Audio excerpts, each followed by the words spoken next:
Hello, everybody. How are you? Grab a chair. Sit down. You and I, we needed to talk, Internet. We have a few things we need to discuss. No, you're not in trouble. It's just a few things have come up. If you're a frequent visitor of my channel, then you have most assuredly saw my early look of the Dead Linger. And a lot of controversy surprisingly came of that video. There's a lot of chat going on, and you know, with me being a smaller channel, I can actually look and read through the comments and realize that the comments aren't actually a cesspool of filth. There's actually some good conversation going on in there. And a lot of what came out of it was kind of bickering between, am I right in criticizing the Dead Linger for what it is currently? Or should I give it a pass because it's in the early access and I have no right to say it's a bad game because it's an early access game, and that all things cannot be judged until it is a final product. And that's kind of what I want to address here. I want to address the overall issue of what early access means, what I think it means more particularly, and the process of the Steam Greenlight. And I think it all stems with Greenlight, so let's chat. I'm going to be titling this Mathas Muses, and this is going to become something more regular because there's a lot of things I think I would like to address personally. What's going to be playing in the background could be anything from clips of, the Dead Linger to any game, really. It's just kind of something for you to look at if you want to watch something while I speak. It's more of a spoken video than anything else, though. So let's get down to it. It's no secret that Steam's Greenlight is kind of a disaster as far as what it was meant to do and what it was actually doing. And I say a disaster because even Steam and Gabe Newell himself says that Greenlight needs to essentially go away. It's not a good tool for what it's trying to do. It is more a popularity contest than anything else. It's unfortunate that that's the case because Greenlight's a great idea, right? Have the ability to let the community decide what indie games come onto Steam via a democratic vote. And, you know, on paper, like a lot of things, that sounds really good. You know, letting us, the community, decide what we want to see on Steam and what we don't. But unfortunately, what that ended up amounting to is a popularity contest. It amounted to a PR campaign success story, right? If you had the right kind of spin and buzz on your game, whether or not there's actually any gameplay footage available for you to see, it was going to get through Greenlight one way or another. And if you were on the other end where you have a really good game, but unfortunately your PR or your spin or your popularity just isn't high enough, you're not going to get through the Greenlight process. And one of the more founding games, or one of the most obvious games, is Mike Malbeck's and Avarice's Entertainment, rather, Paranormal Activity. A really, really good game that had a huge problem getting through Greenlight, which is a really unfortunate thing that happened. But luckily, with a lot of push through Northern Lion and Jesse Cox and Total Biscuit, they were able to get the votes they needed to get through Greenlight. And once they got to a certain point, Steam gave them the okay or whatever. And what Greenlight is supposed to do is allow, again, the community to decide what comes onto Steam and what doesn't. And it's unfortunate that it's devolved into the situation where it is just a popularity contest. I mean, I've already said it, and I'm going to say it again. It is a popularity contest, and it's something that needs to be done away with. In no way is Greenlight that at all helpful. I mean, things can get through Greenlights. I could create a concept of a game, maybe show you, I don't know, some sort of prototype demo that's maybe not playable, and create all these amazing things and all these amazing promises, and with the right spin and the right attitude, get 1 billion votes and get the game through Greenlight. And then when I want to, I could throw up a really crappy prototype and have you all buy it for a certain price point, and it's too late. There's nothing you can do. It's now on Steam. Good luck. I have passed the process. I'm legally allowed to sell you whatever I'm selling you, and I can make a butt ton of money off of it, becoming a top seller within a day's time just because I've made all these wild promises. And that's the situation we want to avoid. And I think that in order to fix that problem, Greenlight needs to be taken down. And it sucks to say that because Greenlight, again, was a phenomenal idea, but I just think it's a broken system. It's a system that just doesn't work. And I could sit here and muse and think and brainstorm all day long. What would be better? How could we make Greenlight better? How could we make, a community voice better? What could we do? But that's not my choice. What I'm here to criticize is what we have in our hands, what we have to look at now. And what we have now is not functioning the way it's meant to function. And you could disagree with me all day and all night if you think it's right, but Valve and Gabe all know it's not working, which is why major changes are coming to Greenlight. And back in February, Gabe Newell was saying that Greenlight needs to disappear altogether because it doesn't work. And that's one of the great things about Steam, right? They don't have any shareholders to answer to. They're a privately owned company, and that means they get to do these experiments. And that's one of the reasons I love Valve as a company, because they're allowed to do things that other companies can't do. And I definitely appreciate and am thankful for the experiment that Greenlight is, and that they recognize that essentially it's a failed experiment and they need to move on and away from it and try something altogether different. And I think that's one of the things that I'm excited for, to see what they're going to come up with moving forward. But that brings me to my next point, and potentially my most important point, and that is the early access situation that a lot of these alpha games are getting. And what should we give a pass for and what shouldn't we give a pass for, and what early access means. Early access at its base, at its root, is a system that allows alpha games, or games still currently in build, alpha, beta, whatever you want to call, still currently being built, a way to the viewers, or to consumers rather, to purchase early into and kind of do that alpha funding model through Steam that Minecraft did, that Project Zomboid did, that many other games have done. And that is their way of allowing that to happen through them, which is cool because you get on Steam early and you gotta get in front of that audience early, and you get an audience to play and basically test your game early. But therein lies the problem. There inherently lies the problem. It's a situation where you're being put in front of a large audience very early in the game's life cycle.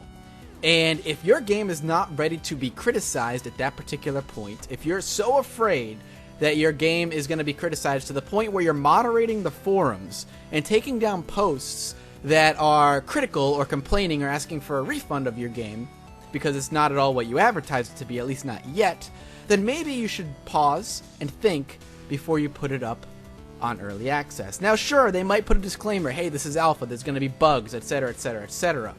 But you have to understand, as a consumer and as a developer, if you're putting your game on Steam early access, you are essentially putting it in front of that audience well before the game is ready. And if you want to make a good impression, you must make sure your game is ready to make a good impression. I'm going to use the Dead Linger here as the example because it's the most recent video that I've done with alpha, but it's not the exception. There are other games that are like that have done this, and I could go through a list. Starforge is another one. It's a very interesting example to use, but we're not going to use Starforge right now. Starforge, just so you are aware, is essentially like the Dead Linger, where it's very much a concept, a prototype, if you will. I wouldn't even call it an alpha game. It's very bare bones. The difference is what's there works and is playable, even though it's incredibly basic, and what's there for the Dead Linger does not. And, going through my comments here and looking at the Dead Linger video kind of as I'm speaking right now and looking at what's going on here, a lot of the people who are saying or defending what I criticized about the game are saying that, hey, they just moved to a new engine. If you had just played the older build, you realize that these bugs didn't exist at that point. And my answer to you, and after doing a lot of reading, is if that is the case, if build 9 was better than build 10, why release build 10 on Steam? The Dead Linger development team, the Sandswept Studios, is, and this, again, all the stuff I'm saying is going to apply in a much broader sense than what I'm not singling out the Dead Linger specifically as the example. This is the case for any game that goes on early access. So, if Build 9 was such a better game, and you knew you were going to be going into this whole new engine, right? And you knew that things were going to break. Why not do something like put build, if you want to get on Steam Early Access that quickly. The thing that Dead Linger did, by the way, is the minute they were greenlit, they essentially went right up on Steam. And I have reasons and I have ideas as to why they did that, and I'll get to that later. But if Build 9 was so much better than Build 10, why not do something like put Build 9 on Steam Early Access and put Build 10 to a small group of testers? Maybe 10 or 20, or maybe everybody who's on the forum and has a separate build. Why not put like a forum build of Build 10 up there and say, hey, this is the next build we want to put on Steam. Could you guys do me a favor, and we're going to test this build. We're going to fix this build. Because what you didn't do was provide a game that functions. What the company didn't do was test the build before they put it on Steam. So what they unfortunately did was took a brand new build of the game, and without testing it, putting it in a brand new engine that has not been tested very much, they threw it up in front of a huge audience. Not only put it up in front of a huge audience, there was a lot of talk behind this game. There was a lot of hype behind this game. They have all kinds of marketing buzzwords, like reinvigorating the zombie genre and all this stuff.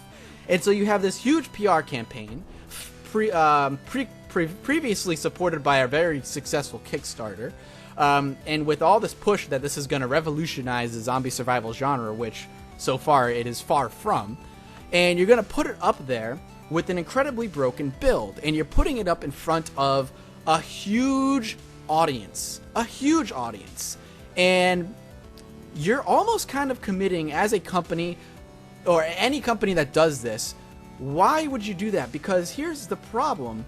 Now you are putting this broken game outside of giving it to your internal testers or your internal your first-time purchasers, the people who have been with you from the beginning. You are now putting it in front of people who may have heard of the game but wanted to hold off. And you're putting it up on Steam Early Access, and they're going to see that. Never mind the people who don't understand what Early Access is, because trust me, there are people who don't get what Early Access is, but you're putting it up in front of a large crowd who said, oh, it's up there. Hey, it's $20, which is a high price point for an Early Access game, saying this is the cheapest it's going to be. And you're asking people to buy it, and you're entering a game that is so utterly broken and disorganized and unfunctioning, and saying, hey, play this game, I hope you enjoy the purchase. Again, I understand that this is an alpha. This is a work in progress. But there are alphas that work, and I point to Prison Architect as one of them. And then there are alphas that aren't even at the point of being considered an alpha, which is where I believe the Dead Linger sits. And to address the argument that, Mathas, it's early access, you got to give it a pass, I disagree with you completely. Because this is the point where I ask the developer, or any developer who does this, why put your game out there? Give me a reason why you don't put Build 9 as the early access build and save Build 10 for later, while putting out in the Steam updates, hey, we have a brand new update coming with a brand new engine. We don't want to put it on Steam yet because it needs a lot of testing to be done, so enjoy Build 9. It is clearly our most fun and most functioning build yet. And when Build 10 is ready, you will get it and get ready for awesome changes. I don't grasp why they don't do that, because there are other games out there that do that. Project Zomboid being the most obvious example. What Project Zomboid, and I have gripes with the Indie Stone, and they know quite well my discontent with some of their decision making, but one thing they do, and they do very intelligently, is knowing that they know when they go on early access, as do a lot of other developers, that you are putting your game in front of a huge audience. Whether it's early access or not, you are increasing your audience 10, 20, 30-fold by going up on Steam alone. So going on early access alone increases your audience. You want to have the most polished build you can have for an alpha, especially going on early access. And if you do not have a polished build, if you do not have a good game that functions at least on some basic level, you are tarnishing your game's name and reputation here on forward. And I think that's why I was so hard on the Dead Linger. Because I think putting up a broken game, even putting the disclaimer it's alpha, it's early access, putting a game that broken up on Steam right now is going to hurt your sales in the long run more than help them. And the reason I say that is because all these people who are going to buy the game are going to play this game and go, what the fuck is this? This is nothing like what they say it's going to be, because there's a whole list of things, and I think I have it up, that they claim the alpha is. And again, being an intelligent person, I realize that maybe not all of these things are in the alpha yet, but you're asking a lot of the common man to understand that these are things that are not in the game. But if we pull up the alpha list of things that are going to be in the alpha, key alpha features: explore a planet-sized world full of restless undead. That is not in the game yet. In fact, in one of the recent dev blogs, they talked about how they shrunk the world currently to make sure that variety in gameplay is exciting. Again, I'm okay with that, and I don't care. But these are people who are looking at key alpha features so that they think they're going to be getting this as part of the alpha package. Slay the undead hordes with whatever you want. Sure, maybe if you look at the combat, though, would you call what that combat is combat? And I would say no. True free-forming, barricading, nailing boards, whatever you want. Yep, that's definitely in. Interact with every item, weapon, object that you can see. No fake doors, no fake windows, no invisible walls. Yeah, that's true. Though there are not that much things to interact with, that's true. Full multiplayer support. As many survivors as your server can handle. This is an interesting bullet point, because there was a recent post in one of their dev blogs is saying, do multiplayer at your own risk. We can't guarantee that it's going to work. And there's actually a video by JSmithOTI, who he doesn't even speak through the video. He just plays 7 minutes of the game's footage. And it's just completely broken multiplayer support. Survive the apocalypse your own way, etc., etc. Lower price during alpha, blah, blah, blah. So, you know, you have to understand that there are people who are going to look at that list and say, well, this is what I'm expecting. I'm going in expecting perfectly working multiplayer support to play with my friends. I only want to play with 2 people anyway, so my computer can handle that. Hell, I've played Terraria with 5 on my computer alone. I know it's going to work. And then it doesn't work because the game's not ready for that. All these people are going to go in and expect these things, and are not going to get it. And then I remember one of the things you learn very quickly in any job is that bad word of mouth spreads 10 times faster than good word of mouth. For every one person who has a bad experience with a product or a game, he will tell, on average, 10 of his friends and family about how bad it is. And on average, if you're having a good experience, you're looking at, you know, on average, I think I was taught it was like 3 or 4 people. That could be really high, though.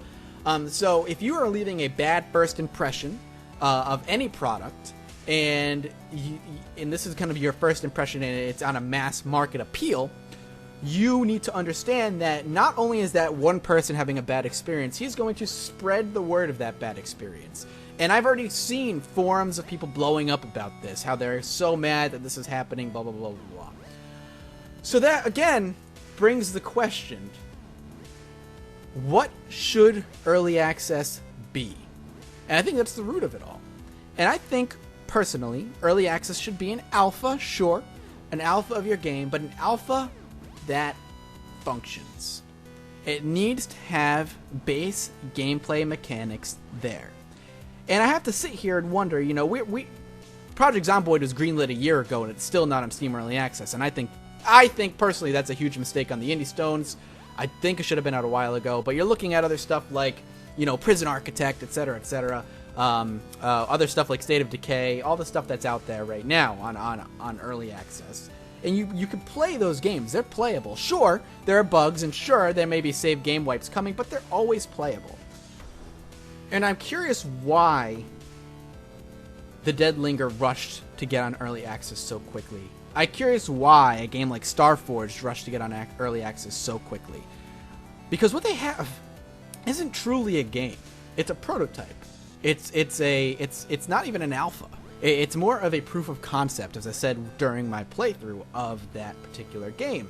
And again, I may sound like I'm harping on the Dead Linger right now, but the reason I'm harping on it is because it's the most recent thing, and it's one of the few examples that actually apply pretty heavily to the situation at hand. Why couldn't they, A, either put build 9 up and save build 10 for them, or B, wait? Why couldn't they wait a week and put, build 10, or the new engine build, through some heavy testing before they put it up? Were they so strapped for cash that they needed to put it up there? And that's my biggest worry about early access. That's another thing I'm worried about, that these developers, these indie developers, who may be doing something too big and too creative for their own shoes. I mean, look at Day 1 Gary's Incident. That game is a disaster. It's a classic example of a developer trying to do something they just can't do. And maybe not State of Decay, the Dead Linger is the same thing. Maybe this is something the developers are so unexperienced that they can't do this. I don't know the developer's history, so you have to apologize. Maybe these are guys are pro developers that are coming from like AAA games, but for me, I'm seeing something that they're just, they're in over their heads, and now they need more money. And that's my fear, is that early access is going to become a money grab. That these developers who have all this hype for this game are going to say, crap, we need more money. We are running out of cash to develop this game. Let's get a build up there. I don't care how broken it is, and let's just make as much money as possible. And in the process, tarnishing their game's name in the sake of early cash, or quick cash. And then attempting to fix that game down the line. But at that point, it will be so tarnished, its name so tarnished, that nobody's going to buy the game no matter how good it ends up being. Or that their sales are going to be so hurt, it doesn't matter how good, it's going to end up being. Because that's the risk they're running. If this is truly a cash grab, which is my fear that this is, and my fear that any game that does this is doing, that they're hurting themselves in the long run. Because I've been told, I've heard rumors that there are Steam forums or Steam posts on Steam forums that have been completely deleted by mods of that forum for the Dead Linger because of people complaining and asking for a refund of this game. And we had heard something about this similar with the War Z, and if that's the case, kind of shame on you for doing that. Deal with what you've done. I'm sitting here baffled that people would do this, and I'm hoping that it's not a cash grab, because if developers end up using early access as a cash grab mechanism, then what we have is bad business practice. And that's one of the biggest fears I have as far as the Greenlight process is concerned, is bad business practices. And I think Valve and if indie developers are going to do this, Valve needs to rein in and have some sort of quality assurance before it hits Steam. I mean, they pulled the War Z off of Steam because of quality assurance. I mean, if we look at another debacle, Towns was a whole nother problem. Do you remember Towns releasing?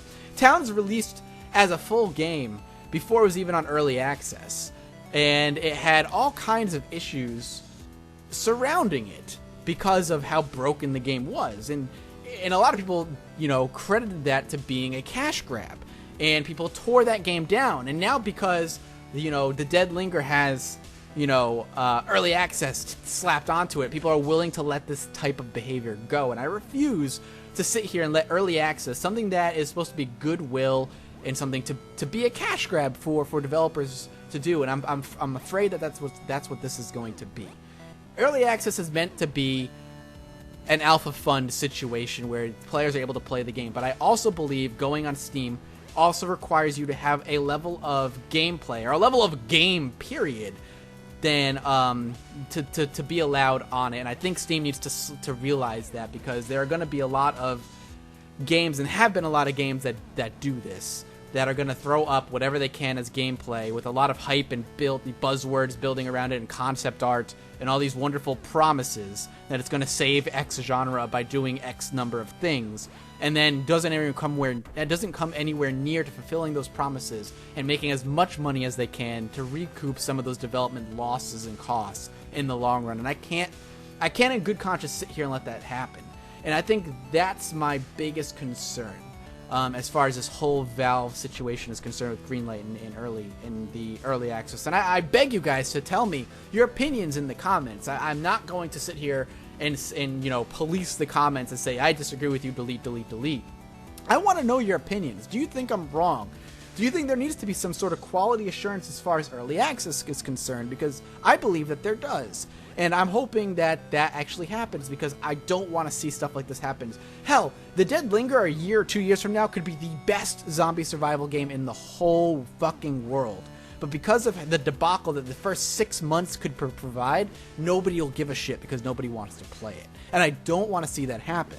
So if they could have waited a few weeks and had a playable game out here, we might have had a whole different video. I might have had a whole different early look on this game. You know, talking about the gameplay mechanics here are basic, but they work, they're functional, the world generation is cool, it works, you know, all these things work, it just needs some stuff, it needs time to kind of bake, and that's what early access is all about. But instead, what we got is a buggy prototype that could have come out of a university's senior project instead. Trust me, I've gone to game college, I understand. Game college, that sounded real professional. But I've gone to school for programming and game design and all that stuff. And it's funny to see something like that go up on early access. It drives me insane, and I don't think that you guys as consumers deserve that. So I'd rather see alphas come up as opposed to prototypes. But let me know in the comments, guys, because I'm very curious. I could talk about this for hours. I'm gonna cut myself here. I don't agree with what happened, but I can't stop it. I'd love you guys to give me your opinions in the comments below. This is gonna be a regular thing. Mathas Muses is going to be a regular series where I talk about just things that are kind of bothering me in the gaming industry, or things that I think need to change, or just opinions on certain things in general. So thank you guys so much for watching. I'm very eager to hear what you have to say. Hit that like button, hit that subscribe button for more of this kind of content. I definitely want to keep on doing it. And as always, I'll see you all next time.